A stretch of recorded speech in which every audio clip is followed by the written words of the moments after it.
Today we are going to discuss about the tidbits of WTO, World Trade Organization.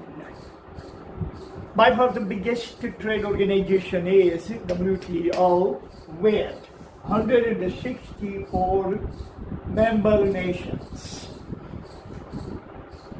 About WTO, its formation was in 1995, 1st of January 1995. Bellwethers means those people who actually were the motivators, brainchild of the people were Clinton, American President Clinton, and our own Dr. Manmohan Singh. They both had envisioned, came up with the ideas and ideals and all sort of nitty-gritties about World Trade Organization, and they started in 1995 on the 1st of January. Today, Director General is Roberto Azevedo. He is the Director General today. His term expires probably 6 months from now, if I'm not mistaken. Headquarters is in Geneva, Switzerland. Member nations, there are 164 nations are the member of World Trade Organization. This World Trade Organization became World Trade Organization WTO in 1995, but before that, it was known as GATT. GATT, General Agreement about Trade and Tariff. It was known, but when the number of nations grew, then they made it known as World Trade Organization, because the number, at that time, number was under 2 dozens. But when the number grew and swelled up into the hundreds, then they call it World Trade Organization. Purpose of this World Trade Organization is reducing the tariffs between and among all the nations. India is doing business with China, China is doing business with India. If India is going to charge 20% tariff, then China is going to charge 20%. And both the nations will not be able to survive.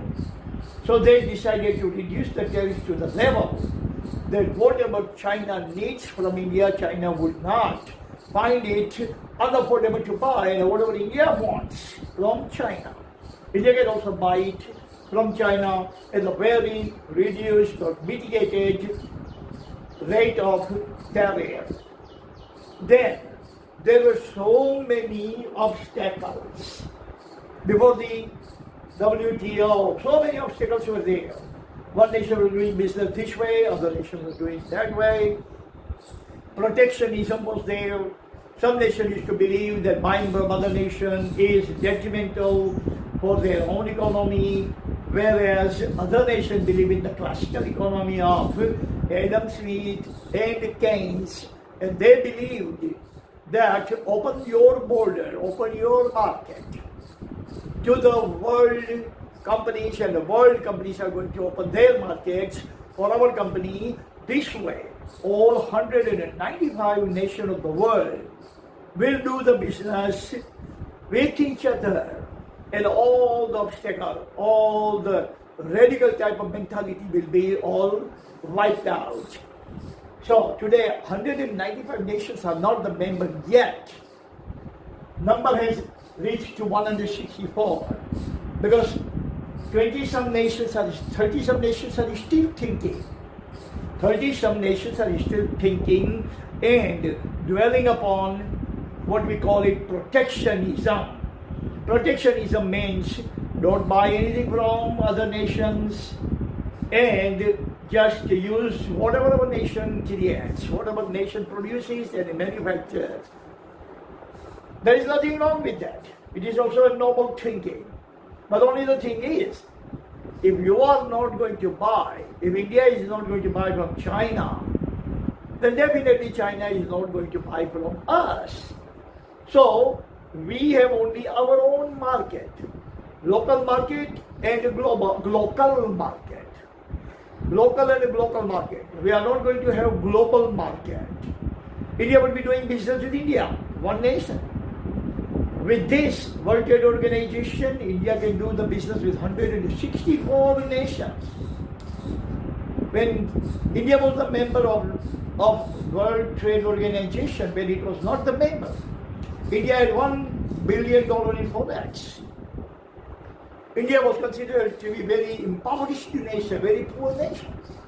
But in 1995, Manmohan Singh, Rajiv Gandhi, Narasimha Rao, this trio opened Indian portals to the world, and world nations, 164, opened their portals to India.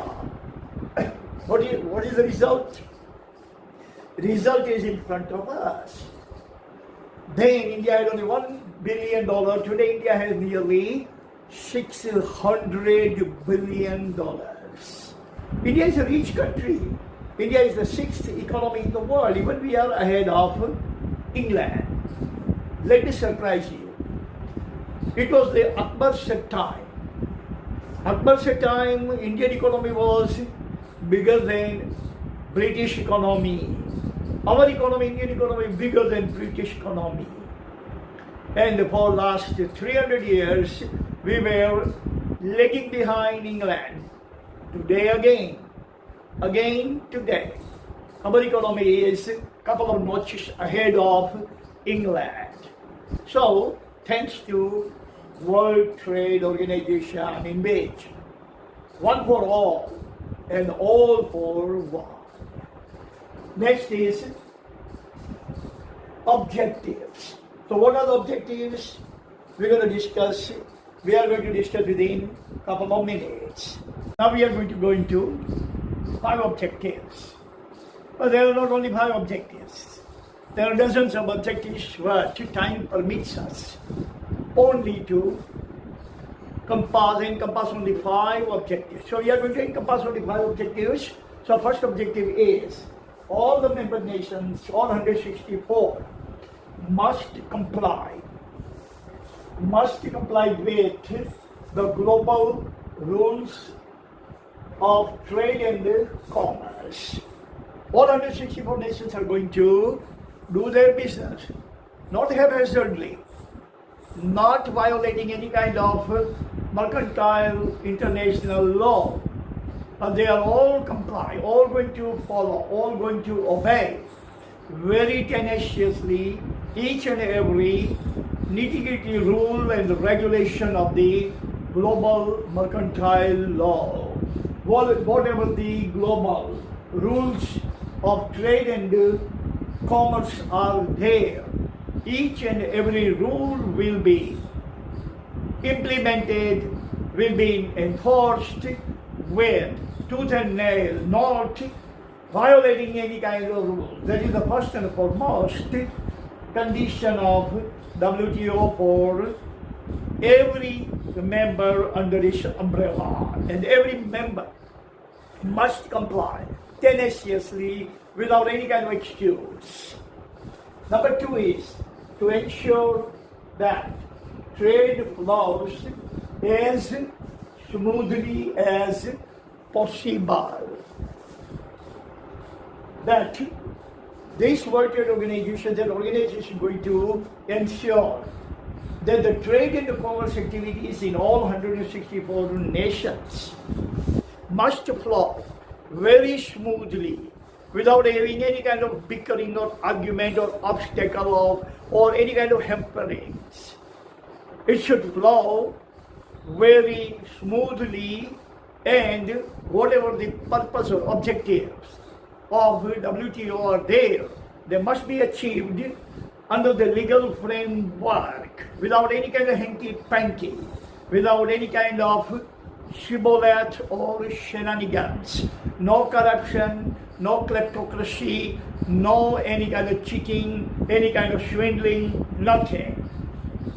So to ensure that trade and the commerce activity must flow very smoothly in all 164 nations of the member of World Trade Organization. We are moving into the point number 3, trade agreements and dispute resolution. World Trade Organization has also a body of best judges who are presiding over entire World Trade Organization's body of 164 nations. If there is any kind of agreement between two nations or among all the nations, this body of judges is going to survey it, going to study it, and find out if there are any kind of loopholes, any kind of thing that is going to be unjust to other nations. They are going to eliminate it. And if there are any kind of dispute between or among World Trade Organization nations pertaining to trade and commerce, pertaining to quota, pertaining to special right, preferential state, anything, they have any kind of disgruntled status, any kind of dissatisfaction, dispute, they can also take it to the same dispute resolution body, and these judges sitting in the dispute resolution body are going to overlook every single thing. They are going to study, they are going to find out in nitty-gritty what the problems are, and they are definitely going to nip all the problems in the bud. They are going to resolve all the dispute, all the agreement related disagreements or anything that any of the nation has. Fourth is crucial environmental issues resolution. Now, World Trade Organization is not a rogue or rowdy organization or cartel of the businessmen who are not willing to obey or implement the mercantile laws of the world. No, they are all civilized, they are all sophisticated, and as such, World Trade Organization has a special body to oversee the crucial environmental issues. The no nation out of 164 is going to violate or somehow posing any kind of threat to ecological issues. For economy, we are not going to compromise ecology. We are not going to compromise ecology for economy. We are not going to destroy this environment for buck, for money. That is a very crucial issue to the heart of the WTO, and they maintain it. They maintain it as a crucial environmental issue. They are not going to let go or take lightly.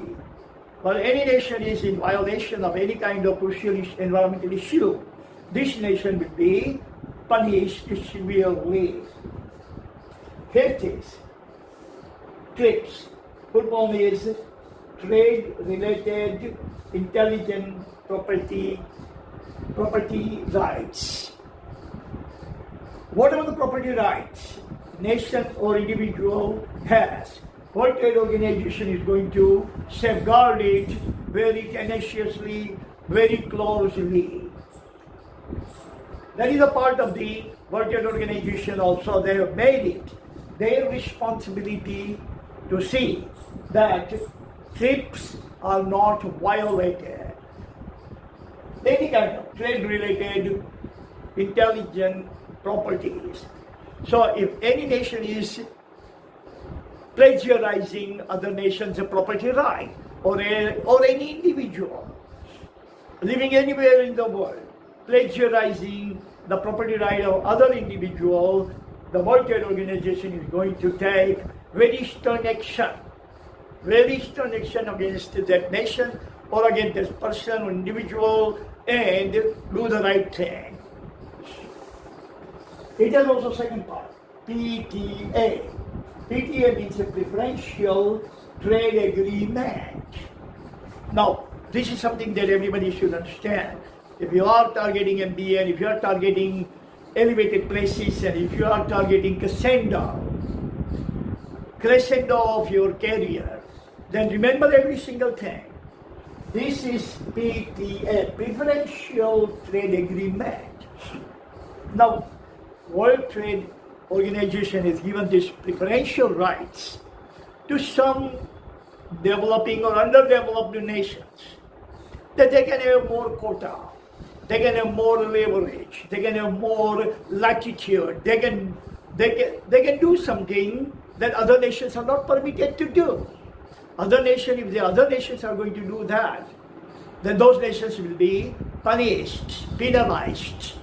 But poor nations, growing nations, underdeveloped nations or developing nations are given some more leverage, some more latitude, some more freedom, without any kind of penalization.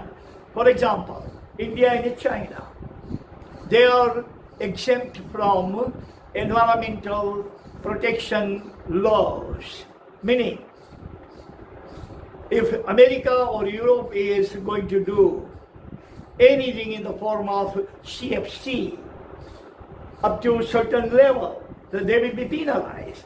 But India and China are totally exempted from this kind of scheme. Why? Because they have 130 to 140 crore people, 270 crore. 35% of the population living in two nations. They need more industrialization to feed these many 270 crore mouths. So these two nations are given special preferential rights that they can keep their industries going on. They can produce little more CFCs, chlorofluorocarbons, and World Trade Organization is going to lump it, tolerate it, because they have to do it. If World Trade Organization is going to impose any kind of restriction pertaining to CFC on Indochina or other poor nations, including Pakistan and Sikkim and Bhutan, these kind of nations, then this kind of nations' industrialization will never grow. To encourage the growth of industrialization, they allow this preferential nation. So this is the one example I'm giving you, but there are a number of things that they are allowed to carry out without paying any kind of penalty, without being penalized by the World Trade Organization. So this is about World Trade Organization tidbits and objectives. Now tomorrow is Eid.